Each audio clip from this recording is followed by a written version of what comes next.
बहुत पुराने समय की बात है। रुद्रपुर नाम का एक बहुत ही खूबसूरत गांव हुआ करता था। उस गांव में रानी नाम की एक शादीशुदा महिला अपने पति रजनीश के साथ रहती थी।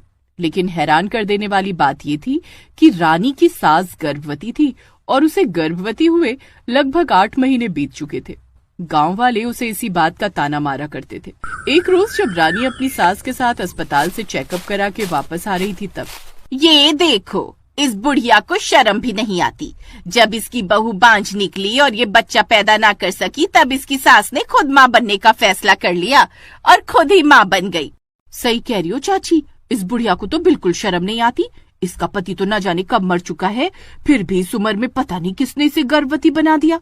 तुम लोग अपने काम से काम रखो। किसी दूसरे के ऊपर लांछन लगाने से पहले एक बार सोच लेना चाहिए कि आखिर उसकी क्या मजबूरी रही होगी। मजबूरी कोई भी रही हो, लेकिन इस बुढ़ापे में माँ बनना आपको शोभा नहीं देता, जब आपका पति भी जिंदा नहीं है। हमारे गांव वालों पर क्या फर्क पड़ेगा इसका? आज ही प्रधान जी से बोलकर इस औरत को गांव से बेदखल करवा देते हैं हम लोग। सासू माँ घर चलो, इन लोगों के मुंह लगने से कोई फायदा नहीं। रानी अपनी सास को लेकर घर आ गई। रात को जब रानी का पति रजनीश काम से घर लौटा तब उसने अपनी माँ का हाल चाल पूछा। क्या बोला डॉक्टर साहिबा ने? हमारा होने वाला बच्चा स्वस्थ तो है ना? चिंता वाली कोई बात नहीं है, अगले महीने ही डिलीवरी हो सकती है, ऐसा डॉक्टर साहिबा ने बोला है। मुझे समझ में नहीं आता माँ कि मैं आपका किस मुंह से शुक्रिया अदा करूँ। आप मेरी वजह से इन गांव वालों के ताने सुनती हैं। अरे तू गांव वालों की छोड़ बेटा, हमें अपनी जिंदगी देखनी है, गांव वालों की नहीं। अब इन गांव वालों को समझाए भी क्या जा सकता है, ये लोग पढ़े लिखे तो है नहीं। अगले दिन रजनीश के घर सुबह सुबह प्रधान जी का एक आदमी आया। अरे मुनीम जी, क्या बात है? आज सुबह सुबह हमारे घर कैसे आना हुआ आपका? आप लोग जल्दी से पंचायत भवन चलिए, प्रधान जी ने आप सबको बुलाया है। लेकिन बात क्या है मुनीम जी? वो सब मुझे नहीं पता।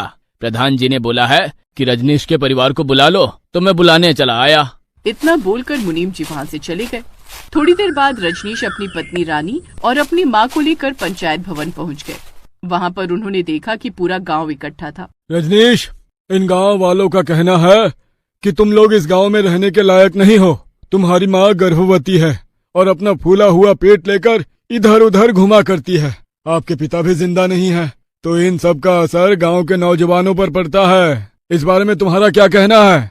प्रधान जी, बात यहाँ तक पहुँच जाएगी, इसकी तो मुझे कभी उम्मीद ही नहीं थी, लेकिन लगता है आज सारी सच्चाई आपको बतानी ही पड़ेगी। अब कहानी कुछ सालों पीछे से शुरू हुई। रजनीश की शादी रानी के साथ हुई। उसकी सास ने रानी का स्वागत बहुत ही धूमधाम के साथ किया। बहू, तेरे ससुर जी के गुजर जाने के बाद मैं इस घर में अकेली हो गई थी, इसलिए मैंने रजनीश की शादी कर दी। लेकिन तू भी काम में बिजी रहती है, इसीलिए जल्दी से मुझे पोता दे दे ताकि मैं उसके साथ खेलती रहूं। ये सब तो भगवान के हाथ में है ना माँ जी। इतना कहकर रानी शर्माते हुए अपने कमरे में चली गई। ऐसे ही दिन बीतते गए, लेकिन रानी माँ नहीं बन पा रही थी।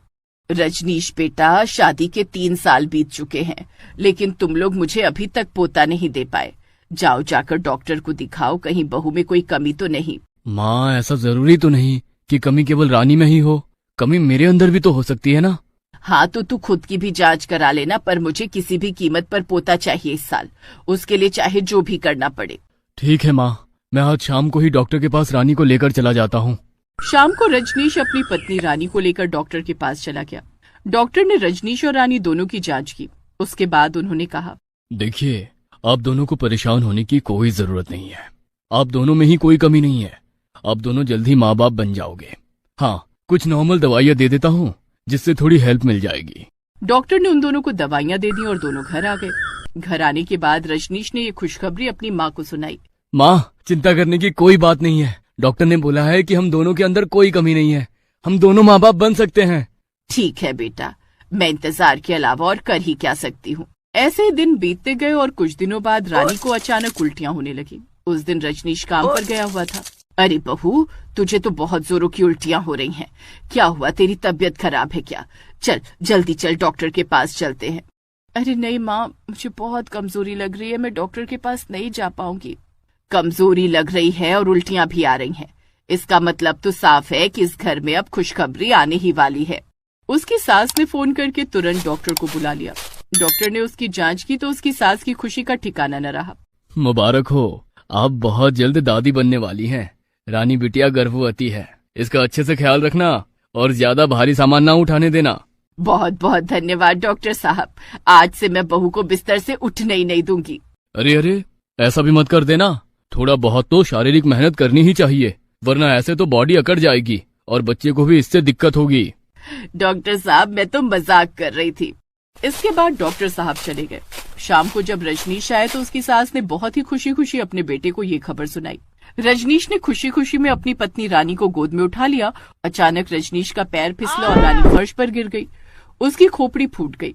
ये क्या किया रजनीश बेटा, बहू तो बेहोश हो गई और इसके सर से तो खून भी निकल रहा है।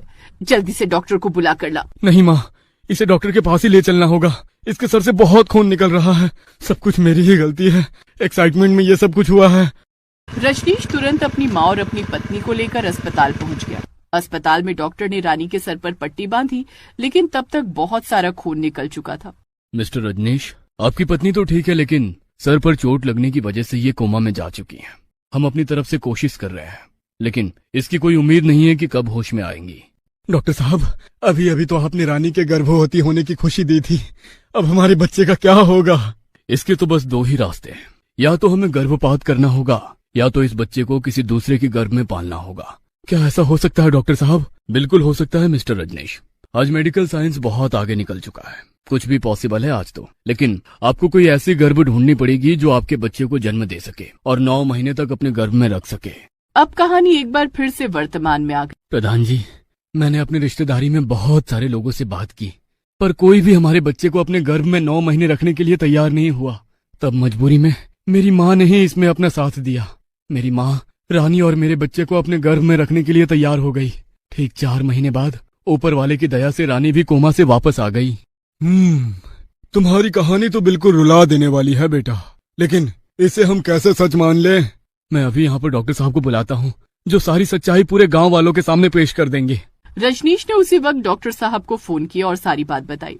डॉक्टर साहब तुरंत ही पंचायत भवन में आ गए और उन्होंने सारी कहानी एक बार फिर से पूरे गांव वालों को और प्रधान जी को बयान कर दी। उसके बाद सभी गांव वालों ने रानी की सास से माफी मांगी। हमने आपका कितना मजाक उड़ाया, कितना उल्टा सीधा कहा, यहाँ तक कि गांव से भी निकाल देने की बात कर डाली, लेकिन आप तो एक माँ के रूप में प्रेरणा बन गई हमारे लिए। हमें नहीं पता था कि मेडिकल में ऐसा कुछ भी हो सकता है, इसीलिए ये गलतफहमी हो गई। माँ जी, मैं भी इन गांव वालों की तरफ से और अपनी तरफ से आपसे माफी मांगता हूँ।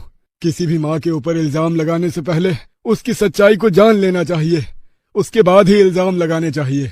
तो इस तरह से ठीक 1 महीने बाद उसकी सास ने रानी और रजनीश के बेटे को जन्म दिया। बेटे के जन्म वाले दिन ही पूरे गांव ने जश्न मनाया। गांव वालों, मेरी बात ध्यान से सुनो। रजनीश की माँ इस गांव के लिए और पूरे देश दुनिया के लिए एक बहुत बड़ी प्रेरणा है, जिसने बहुत सारी गालियाँ, बहुत सारा मजाक खुद पर झेला, लेकिन अपनी बहू के बच्चे को अपने गर्भ में पैदा किया।